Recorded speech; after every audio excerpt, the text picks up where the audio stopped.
يستفيد منه نفط البصرة. هل ينجح باتريك نجومبي على التنفيذ من باتريك؟ جول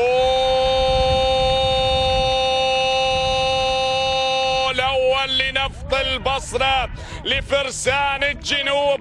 باتريك نجومبي يسجل الهدف الأول. نعم، أول إهداف في المباراة لنادي نفط البصرة.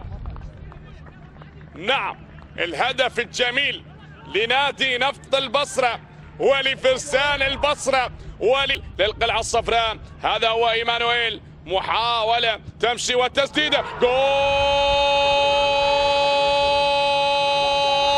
عادت للقلعة الصفراء.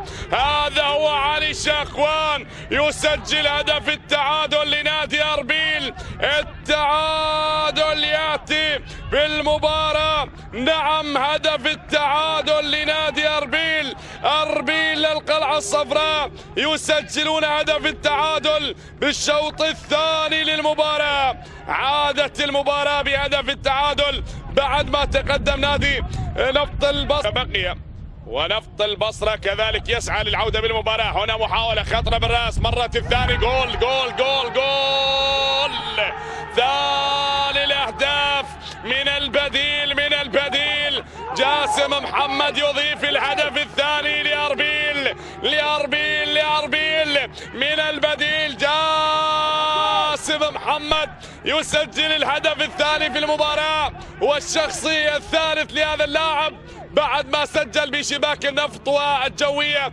الآن يسجل هدفه الشخصي الثالث بمباراة اليوم على حساب نفط البصرة ويقلب الطاولة على أصحاب الأرض. لاعب هيليو مونتيرو، من مونتيرو أمامية، وصلت العبور. الثالث شيركو كريم، ثالث الأهداف. جول ثالث في المباراة، هذه المرة من شيركو كريم.